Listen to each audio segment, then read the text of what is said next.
Peu de temps après la conférence générale d'octobre 2007, l'un de mes frères m'a dit que je ne revivrai cette expérience difficile que dans environ 7 ans. J'ai été soulagé et je lui ai dit que je considérerais ces 7 années comme mes 7 années d'abondance. Eh bien, nous y sommes. Mes 7 années d'abondance ont pris fin. En janvier dernier, ma chère femme Grace et moi avons reçu la responsabilité de rendre visite aux membres des Philippines qui ont connu les dévastations d'un tremblement de terre de grande envergure et d'un typhon géant. Nous nous sommes réjouis parce que cette responsabilité était une réponse à nos prières et un témoignage de la miséricorde et de la bonté de notre Père céleste aimant. Cela a mis fin à notre attente de pouvoir leur exprimer personnellement notre amour et notre sollicitude. La plupart des membres que nous avons rencontrés vivaient encore dans des refuges temporaires comme des tentes, des centres communautaires et des églises. Les maisons que nous avons visitées n'avaient qu'une partie de toit, ou plus de toit du tout. Ces gens n'avaient déjà pas beaucoup auparavant, et ils avaient maintenant perdu le peu qu'ils avaient. Il y avait de la boue et des décombres partout.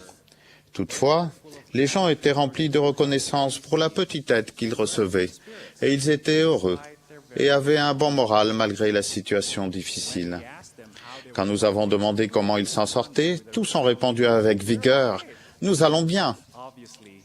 De toute évidence, leur foi en Jésus-Christ leur a donné l'espoir que tout finirait par s'arranger. Maison après maison, tente après tente, Sœur Thé et moi avons été instruits par ces saints fidèles. Lors des calamités ou des tragédies, le Seigneur a l'art de nous recentrer, nous et nos priorités. D'un coup, tous les biens matériels que nous avons acquis après tant de travail n'ont plus aucune importance. Tout ce qui compte, c'est notre famille et nos relations avec les autres. Une brave sœur l'a formulé comme ceci. Après que les eaux se sont retirées et que le moment est venu de nettoyer, j'ai fait le tour de ma maison et je me suis dit que j'avais accumulé beaucoup de choses inutiles pendant toutes ces années. Je pense que cette sœur voit les choses sous un meilleur angle et que dorénavant, elle fera très attention quand elle décidera ce qui est nécessaire et ce dont elle peut se passer. En servant avec de nombreux membres au fil des années, nous avons eu la joie de remarquer une abondance de force spirituelle. Nous avons aussi vu une abondance ou une absence de biens matériels chez ces membres fidèles. Par nécessité, la plupart d'entre nous gagnent de l'argent et acquièrent des biens de ce monde pour pouvoir subvenir aux besoins de leur famille.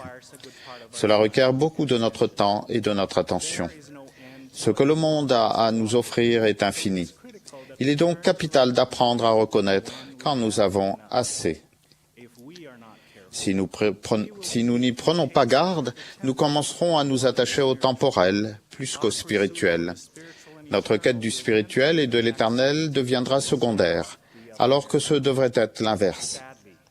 Malheureusement, il semble y avoir une forte tendance à acquérir de plus en plus de biens et à posséder les plus récents et les plus élaborés. Comment pouvons-nous nous assurer que nous ne prenons pas cette voie? Jacob donne ce conseil. C'est pourquoi, ne dépensez pas d'argent pour ce qui n'a pas de valeur, ni votre labeur pour ce qui ne peut pas satisfaire. Écoutez-moi attentivement, et souvenez-vous des paroles que j'ai dites. Venez au très saint d'Israël, et faites-vous un festin de ce qui ne périt pas et ne peut se corrompre, et laissez votre âme se réjouir dans les délices. J'espère qu'aucun de nous ne dépense d'argent pour ce qui n'a pas de valeur, ni ne travaille pour ce qui ne peut satisfaire. Le Sauveur a enseigné ce qui suit tant aux Juifs qu'aux Néphites. Ne vous amassez pas des trésors sur la terre, où la teigne et la rouille détruisent, et où les voleurs percent et dérobent. Mais amassez-vous des trésors dans le ciel, où la teigne et la rouille ne détruisent point, et où les voleurs ne percent ni ne dérobent. Car là où est ton trésor, là aussi sera ton cœur. Dans un autre contexte, le Sauveur a donné cette parabole. Les terres d'un homme riche avaient beaucoup rapporté. Et il raisonnait en lui-même, disant, « Que ferai-je? Car je n'ai pas de place pour serrer ma récolte. » Voici, dit-il, ce que je ferai. J'abattrai mes greniers, j'en bâtirai de plus grands. J'y amasserai toute ma récolte et tous mes biens. Et je dirai à mon âme, tu as beaucoup de biens en réserve pour plusieurs années. Repose-toi, mange, bois et réjouis-toi. Mais Dieu lui dit, insensé, cette nuit même ton âme te sera redemandée. Et ce que tu as préparé, pour qui cela sera-t-il? Il en est ainsi de celui qui amasse des trésors pour lui-même et qui n'est pas riche pour Dieu. Dieter F. Uchtdorf nous a donné le conseil suivant il n'y a pas si longtemps. Notre Père Céleste voit notre potentiel réel. Il sait sur nous des choses que nous ignorons. Il nous incite, au cours de notre vie, à remplir la mesure de notre création, à mener une bonne vie et à retourner en sa présence. Pourquoi donc consacrons-nous autant de notre temps et de notre énergie à des choses qui sont si éphémères, si frivoles, si superficielles? Refusons-nous de voir la folie de la quête de ce qui est insignifiant et passager? Nous savons tous que notre liste de trésors sur la terre est composée de l'orgueil, de la richesse, des biens matériels, du pouvoir et des honneurs des hommes. Ils ne méritent pas davantage de temps ni d'attention, alors je vais me concentrer sur ce qui constitue nos trésors dans les cieux. Quels sont les trésors dans les cieux que nous pouvons nous amasser? Pour commencer, il serait bien d'acquérir les vertus chrétiennes que sont la foi, l'espérance, l'humilité et la charité. On nous a conseillé maintes fois de nous dépouiller de l'homme naturel et de devenir semblable à un enfant. L'exhortation du Sauveur est que nous nous efforcions d'être parfaits comme notre Père Céleste et lui. Deuxièmement, nous devons consacrer plus de temps et d'efforts de qualité à fortifier nos relations familiales. Après tout, la famille est ordonnée de Dieu. Elle est la cellule la plus importante pour le temps et pour l'éternité. Troisièmement, servir les autres est la marque d'un vrai disciple du Christ. Dans la mesure où vous avez fait cela à l'un de mes plus petits frères, c'est à moi que vous l'avez fait.